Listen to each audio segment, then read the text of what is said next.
Habíamos tenido ya ayer la confirmación de cuándo van a subir los aranceles al cobre por parte de Estados Unidos, que afecta a Chile, comienzan el 1 de agosto. Automáticamente empezaron a surgir los cálculos y los temores. Vamos a darle un contexto y lo vamos a explicar. Esta noche lo vamos a hacer con la periodista especializada en economía, conductora del programa Más que Números de nuestra querida Radio Infinita. Estamos muy contentos de tener aquí en el estudio a Catalina Edwards. Cata, ¿cómo te va? Bien, Juanma, muchas gracias por esta invitación. Muy contento de que nos acompañe y tratar de entender un poquitito lo que estamos viviendo, porque hay un poco de confusión respecto del anuncio, ¿no? Confusión y miedo, la verdad, porque el 52% de los chilenos, según una encuesta Ipsos, cree que los aranceles de Trump van a impactar negativamente a nuestro país. Y los chilenos hemos atendido y hemos aprendido en el último tiempo que lo que pasa en el resto del mundo también nos afecta. Hoy entendemos y hablamos del cobre como el sueldo de Chile y estamos muy preocupados por esta noticia. Ya, ahora, ¿es realmente así como para poder entenderlo? Bueno, el cobre equivale hoy día, Juan Manuel, al 50% de las exportaciones de nuestro país todo el año 2024. Muy importante. Mira, veámoslo aquí en la gráfica. Mira, pero si empezamos a mirar lo que significa hoy día en cuanto a ingresos fiscales, entre el año 2006 y 2008, el 30% de los ingresos fiscales vinieron asociados justamente por los ingresos de la minería. Esto asociado al boom del cobre, ¿no es cierto? Eso ha cambiado en los últimos años. En el año 2024, los ingresos del cobre son cerca del 7% del total de los ingresos fiscales. Veámoslo aquí en la siguiente gráfica. Aquí hace una diferencia bien importante, Es una diferencia súper importante. Entonces, vale la pena ahora preguntarse.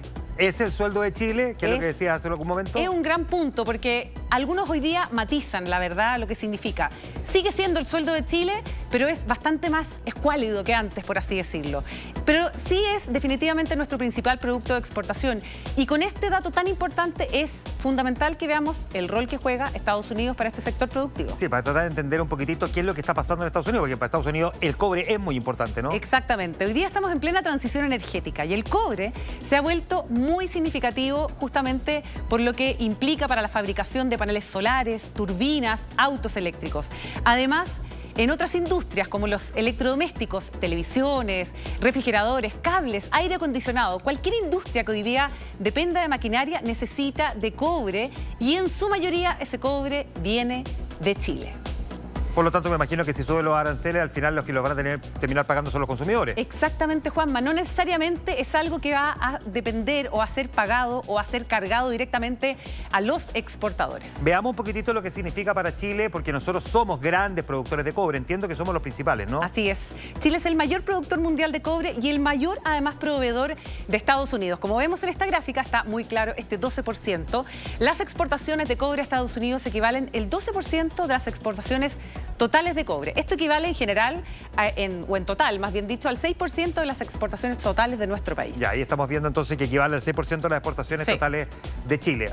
Podemos ir avanzando mientras tanto también aquí en la gráfica, si es posible, para poder entender qué representa, por ejemplo, en el caso de Codelco, porque Codelco es la empresa del Estado y por lo tanto lo que recauda Codelco finalmente van a las arcas fiscales, es decir, es plata para todos. Sí, pues de hecho le decimos la cuprífera estatal. Exactamente. ¿Cierto? Bueno, Codelco en su memoria del año pasado indicó que en torno al 20% de nuestros envíos llegan a Estados Unidos. Es importante definitivamente Estados Unidos como mercado, pero nuestro principal comprador hoy día es China, no es Estados Unidos. Y por lo tanto, ¿podría, por ejemplo, Estados Unidos, si es que va a subir los aranceles, autoabastecerse con el cobre que ellos tienen? Ese es el sueño que tiene Donald Trump. Vamos a ver si lo puede cumplir. Hoy día no lo puede cumplir porque Estados Unidos produce solo 1.4 millones de toneladas métricas de cobre. Y Estados Unidos, en realidad consume en su mercado casi el doble, 2.2 millones de toneladas métricas. O sea, esto es lo que produce, esto es lo que consume. Exacto. O sea, tiene un déficit de 800 millones de toneladas métricas. 800.000 toneladas exactamente, Juan Manuel, y que no tiene otra alternativa más que buscar en otros mercados. Y por lo tanto, ahí está el mercado chileno. ¿Sabemos cuánto nosotros le exportamos? ¿Cuánto es para Estados Unidos lo que Chile le vende? Esa pregunta es fundamental porque este número, que es 65%, a la pregunta que tú haces, Juan Manuel, indica que lo que nosotros mandamos para Estados Unidos hoy día es fundamental. El 65% del cobre que compra Estados Unidos viene de Chile. El resto viene de Canadá, al cual le acaban de anunciar nuevos aranceles, de México y también de Perú.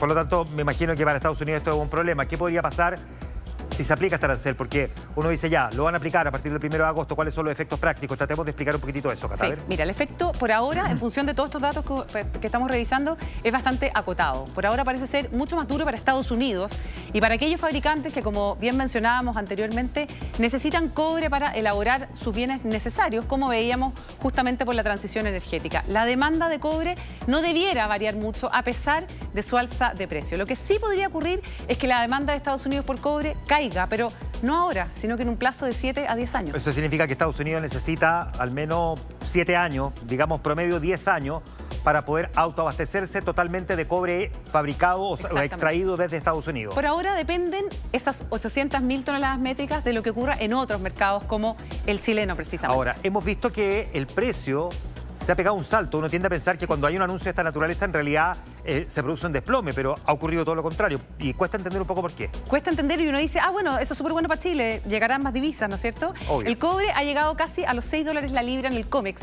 que es la bolsa de metales de Nueva York. Hay otra bolsa que es la bolsa de metales de Londres. No ha subido tanto como el COMEX en Estados Unidos, porque esta noticia viene y afecta a Estados Unidos.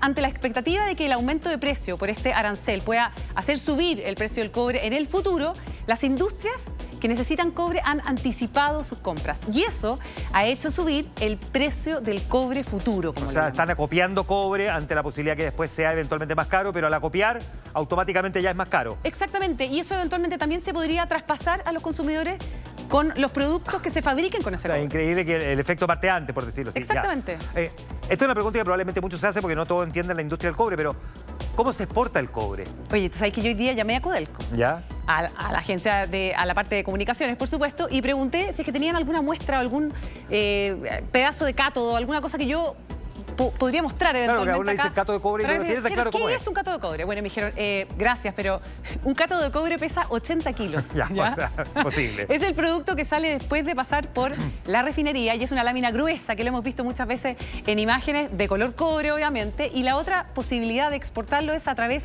de concentrado de cobre, que es un polvo, por así decirlo, que es lo que exportan la mayoría de las mineras privadas y que se va muchas veces a otras fundiciones de otros países donde también se convierte en cátodo. Y aquí surge otra duda muy importante y es ¿a qué se le va a aplicar este arancel? Sí, porque no sabemos si va a ser a los cátodos, va a ser a ese otra... Al concentrado. Al concentrado, que es como dices tú. Pero además hay otro tema, ¿no? Porque ya tenemos un arancel del 10%. Así es. Y eso debería preocuparnos incluso más que el cobre hoy día. Es súper importante, Juan Manuel, eso, porque si bien el gobierno no ha recibido todavía una información formal de Washington a propósito de estos aranceles al cobre, esta no es la única discusión de aranceles que se lleva acá en Chile y las tarifas a otros productos que ya se ha anunciado es del 10%. Y lo que preocupa ahora es que efectivamente esta aplicación de tarifas tenga una motivación política más que una motivación económica. Ya, empezó a correr el reloj en todo caso, porque el 1 de agosto va a empezar a regir y vamos a ver qué es lo que va a pasar. Catalina Edwards, qué gusto tenerte aquí en Mega Noticias Prime. Gracias, Cata. Besitos. Buenas Muchas noches. gracias. Adiós.